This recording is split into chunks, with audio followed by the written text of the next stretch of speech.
Hello friends, હું છું Hardik Patel. Icon engineering tuition ક્લાસીસની ચેનલમાં વિદ્યાર્થી મિત્રો આપનું સ્વાગત છે. એપ્લાઇડ ફિઝિક્સ જે સેમિસ્ટર 1 ની અંદર સબ્જેક્ટ આવે છે, જે વિદ્યાર્થી મિત્રો અત્યારે સેકન્ડ સેમિસ્ટરની અંદર છે અને એ લોકોને બેકલોગ આવેલો હોય અને એની એક્ઝામ આપવાની છે, તો એના માટે આજે આપણે super 30 most and very most important ક્વેશ્ચનની વાત કરવાના છે. તો આ જે સુપર 30 મોસ્ટ ક્વેશ્ચન છે, તમે એટલા ક્વેશ્ચન પરફેક્ટલી કરીને જશો તો જીટીયુ ની અંદર તમારા પૂરેપૂરા માર્ક્સ પાસ થવા માટેના આવી જશે વિદ્યાર્થી મિત્રો. તો આશા રાખું છું આ વિડીયો તમારા માટે ખૂબ જ હેલ્પફુલ થશે. ચેનલ ઉપર નવા હોય તો ચેનલને સબસ્ક્રાઇબ કરી દેશો, બેલ આઇકોન ઓન કરી દો જેથી નવા વિડીયો આવે તરત જ નોટિફિકેશન આવી જશે. વિદ્યાર્થી મિત્રો, આપણે એપ્લાઇડ ફિઝિક્સ ખાસ ધ્યાન રાખજો. એપ્લાઇડ ફિઝિક્સ જેનો સબ્જેક્ટ કોડ છે 43000004. ડિપ્લોમાની અંદર બે ટાઈપના ફિઝિક્સ આવે છે, એક ફિઝિક્સ આવે છે અને એક એપ્લાઇડ ફિઝિક્સ આવે છે. તો એપ્લાઇડ ફિઝિક્સનો આખો કોર્સ બનાવેલો છે જેની લિંક ડિસ્ક્રિપ્શનમાં મૂકેલી છે, તો ત્યાંથી તમે કોર્સ પરચેસ કરીને તૈયારી કરી શકો છો વિદ્યાર્થી મિત્રો. હવે જે લોકો પાસ થવા માંગે છે એ લોકોને ફક્ત આ જે ચેપ્ટર છે, ચેપ્ટર જેટલા હું 30 ક્વેશ્ચન આપું એટલા ક્વેશ્ચન પરફેક્ટલી કરી લેવાના છે જેથી તમે ઈઝી પાસ થઈ શકો. સેમિસ્ટર 1 ની અંદર તમારી જે બેકલોગ છે એ બેકલોગ દૂર કરી શકો અને તમે રેગ્યુલર એક્ઝામની અંદર જોડે થઈ શકો. બીજું ખાસ ઇમ્પોર્ટન્ટ વસ્તુ કે તમે અમારા વોટ્સઅપ ગ્રુપની અંદર જોઈન ના હોય તો ફટાફટ જોઈન થઈ જશો, જેની લિંક ડિસ્ક્રિપ્શનમાં મૂકેલી છે અને આનો આખો કોર્સ આપણે બનાવેલો છે જેની લિંક પણ ડિસ્ક્રિપ્શનમાં છે. તો હવે કયા કયા ચેપ્ટર પહેલા કરવા જોઈએ જેથી આપણે ઈઝી પાસ થઈ શકીએ, તો હું જોડે જોડે એ પણ તમને ગાઈડ કરતો રહીશ. તો પહેલું ચેપ્ટર નંબર 1 તમારે પરફેક્ટ કરી લેવાનું છે. હવે ચેપ્ટર નંબર 1 માં શું કરવાનું છે એ સમજી લઈએ. તો પહેલા બધા એસઆઈ યુનિટ પરફેક્ટલી કરી લેવાના છે. એક પણ એસઆઈ યુનિટ બાકી રાખવાનો નથી. બધા જ એસઆઈ યુનિટ જેટલા આપેલા છે, તો એસઆઈ યુનિટ જેવા 7 ફંડામેન્ટલ મૂળભૂત રાશિ એ જ તમારા એસઆઈ યુનિટ છે, તો સાથે 7 એસઆઈ યુનિટ પરફેક્ટલી સંજ્ઞા સાથે કરી લેવાના છે. બીજો માઇક્રોમીટર સ્ક્રૂ ગેજની આકૃતિ અને રચના ખાસ કરી લેવાની છે. ત્રીજું વર્નિયર કેલિપર્સની આકૃતિ અને રચના આકૃતિ ખાસ કરી લેજો વિદ્યાર્થી મિત્રો. એક પણ ફિગર બાકી રહી ના જાય, પરફેક્ટલી કરવાની છે. એના પછી માઇક્રોમીટર અથવા વર્નિયર કેલિપર્સની ધ્રણ ત્રુટિ અને ઋણ ત્રુટિ પૂછાશે, ફાઇનલ પૂછાશે, તો એ પણ ખાસ કરી લેવાની છે. ઓકે, એ થઈ ગયા પછી સદિશ, અદિશ, મૂળભૂત રાશિ, સાધિત એકમ બધા સમજાવવાની વ્યાખ્યાઓ પૂછી શકે છે. ત્રુટિ છે, પછી ચોકસાઈ છે, આ બધી જ વ્યાખ્યાઓ ખાસ કરી લેજો. તો ચેપ્ટર નંબર 1 માં આટલું કરી લો. હવે એક્ઝામ્પલ છે એનો હું વિડીયો અપલોડ કરી દઈશ વિદ્યાર્થી મિત્રો. તો પહેલા તો તમે થિયરી કરી લો. હવે ચેપ્ટર નંબર 1 કરી લેવાનું છે, એકદમ ઈઝી છે. પહેલું પાસ થવું છે તો ચેપ્ટર નંબર 1 પરફેક્ટલી કરી લો. એની અંદર આટલા જેટલા પણ ક્વેશ્ચન મેં બતાવ્યા છે એ બધા ક્વેશ્ચન તમારે કરી લેવાના છે. Vernier callipers, micrometer, screw gauge એ બંનેની ત્રુટિ આકૃતિ સાથે એસઆઈ યુનિટ આ વસ્તુ થઈ જવી જોઈએ. થઈ જશે આટલું? ઓકે.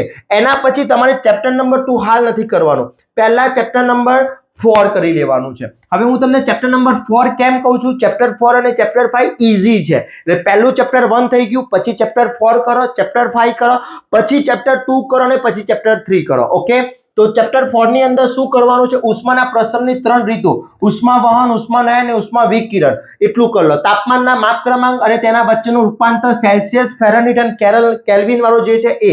પછી મર્ક્યુરી થર્મોમીટર, બાયોમેડિકલ થર્મોમીટરના ફાયદા ગેરફાયદા અને આકૃતિ ખાસ કરી લેજો. ઓપ્ટિકલ થર્મોમીટર, ઇન્ફ્રારેડ થર્મોમીટર, બધા થર્મોમીટરની આકૃતિ કરી લો, ફાયદા કરી લો, ગેરફાયદા કરી દો, ઉપયોગો કરી લો. 2 થર્મોમીટર પૂછાશે, ફાઇનલ પૂછાશે. ક્લિયર? એના પછી ઉષ્મા વાહકતા એટલા ઉપયોગો જણાવો, થર્મલ કન્ડક્ટિવિટી, અને આ બધી જ વ્યાખ્યાઓ કરી લો. એક પણ વ્યાખ્યા બાકી રાખવાની નથી. એક્ઝામ્પલ નંબર 3 ના ચેપ્ટર નંબર 3 તમારા 4 જે છે એના એક્ઝામ્પલ પણ કરવાના છે. એનો મેં વિડીયો બનાવી દીધો છે, એ અપલોડ કરેલો છે. Okay, clear? એ થઈ જશે. તો આટલી વસ્તુ કરી લો. ચેપ્ટર નંબર 4 આ બધાના આન્સરો આપણા કોર્સની અંદર આપેલા છે, ત્યાંથી તૈયારી કરી શકો છો. ચેપ્ટર વાઇઝ પણ મૂકેલા છે, યુનિટ વાઇઝ પણ મૂકેલા છે. ઓકે, ચલો એના પછી ચેપ્ટર નંબર 5. હવે ચેપ્ટર નંબર 1 થઈ ગયું, ચેપ્ટર નંબર 4 થઈ ગયું.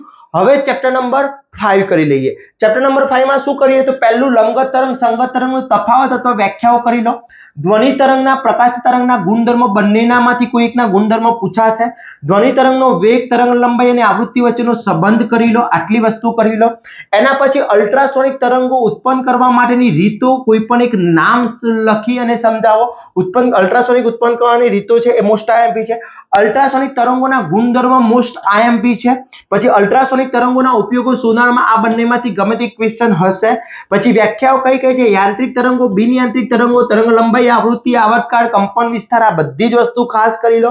પછી રિવોલ્યુશન સમય માટે સોબેનનું સૂત્ર લખી તેના દરેક પદ સમજાવવાના છે અને ઇમારતોના ધ્વનિ અસર કરતા પરિબળો અથવા સારા સભાગૃહની લાક્ષણિકતાઓ.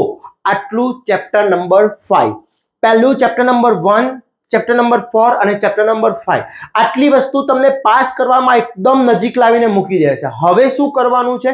ચેપ્ટર આટલું 3 ચેપ્ટર થઈ ગયા પછી તમે પાછા ચેપ્ટર નંબર 3 ઉપર જાઓ. તો ચેપ્ટર નંબર 3 ની અંદર સ્નિગ્ધતા દ્વારા તમામ અર્થ સમજાવો, સ્ટોકનો કાયદો લખી નિયમ લખી સમજાવો, તાણ અને તાણના પ્રકાર વડે સૂત્ર સમજાવો, એટલે કે સ્ટ્રેસ અને સ્ટ્રેન સમજાવવાનું છે. મોસ્ટ આઈએમપી છે. ટાઇપ્સ ઓફ સ્ટ્રેસ અને ટાઇપ્સ ઓફ સ્ટ્રેન, સ્થિતિસ્થાપકતાના કોએફિશિયન્ટ સમજાવવાનો છે અને ફોર્મ્યુલાઓ સમજાવવાની પૂછી. સ્થિતિસ્થાપકતાના ઉપયોગો મોસ્ટ આઈએમપી છે. સ્નિગ્ધતાનો સહકાર્યકનો વ્યાખ્યા કરી તેનું એકમ જણાવો, તેનું સૂત્ર કયું? T બરાબર RHDG/2 cos θ સૂત્ર સાબિત કરવાનું પૂછી શકે છે. T બરાબર 2 RHD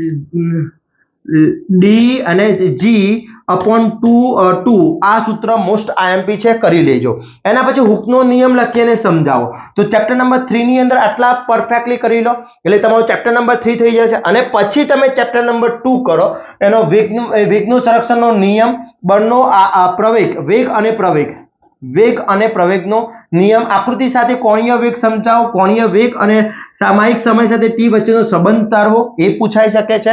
પછી સાયકલ સવાર માટે બેન્ડિંગ એંગલ માટેનું સૂત્ર મોસ્ટ આઈએમપી છે અને સૂત્રના એકમ સાથે રેખીય ગતિ સમજાવો. આટલા ક્વેશ્ચન તમે કરી લો એટલે તમારું ફિઝિક્સ, એપ્લાઇડ ફિઝિક્સમાં પેપર આમાંથી જ સેટ થશે. આના આઈએમપી આવ્યા છે એટલા કરી જશો એટલે તમે ઈઝી પાસ થઈ જશો. હવે થોડા માર્ક્સ વધારે લેવા છે તો આપણે એક્ઝામ્પલ પણ કરવાના છે. એ એક્ઝામ્પલનો વિડીયો હું ટૂંક સમયમાં અપલોડ કરી દઈશ. એ પણ તમારા વોટ્સએપ ગ્રુપની અંદર, ટેલિગ્રામ ચેનલમાં અને આપણા યુટ્યુબ ચેનલ ઉપર આવી જશે. તમે હજી સુધી યુટ્યુબ ચેનલને સબસ્ક્રાઇબ ના કરી હોય તો પહેલા એ સબસ્ક્રાઇબ કરી લો, જેથી જેવો નોટિફિકેશન આવે તરત જ આપણને આઈડિયા આવી જશે. તો આ દરેક વસ્તુનું સોલ્યુશન આપણા કોર્સની અંદર પણ અવેલેબલ છે. ત્યાંથી પણ તમે તૈયારી કરી શકો છો. આટલી તૈયારી કરશો એટલે એક પણ ક્વેશ્ચન બાકી નહીં રહે. બધા જ ક્વેશ્ચન મોસ્ટલી આવી જશે અને ઈઝી પાસ થઈ જઈ શકશો. ઓકે, હવે તમારે ચેપ્ટર 1 પહેલા થઈ જાય, પછી ચેપ્ટર 4, ચેપ્ટર 5 અને પછી ચેપ્ટર 3 અને ચેપ્ટર 2 કરવાનું છે. ક્લિયર? ઓકે, ખબર પડી ગઈ. હવે વિદ્યાર્થી મિત્રો તમારી તૈયારી કરવાની છે, એક પણ ક્વેશ્ચન બાકી રાખવાનો નથી. આટલું પરફેક્ટલી કરશો એટલે તમે ઈઝી પાસ થઈ જશો. ઓકે, તો આશા રાખું છું આ વિડીયો તમારા માટે અને તમારા ફ્રેન્ડ સર્કલમાં પણ શેર કરીશું, જેથી દરેક વિદ્યાર્થી મિત્રોનો લાભ લઈ શકે અને દરેક વિદ્યાર્થી મિત્રોને ઉપયોગી થઈ શકે. આવા જ નવા વિડીયો સાથે નવા દિવસે મળીશું. ત્યાં સુધી વિદ્યાર્થી મિત્રો મને રજા આપશો. જય હિન્દ, જય ભારત.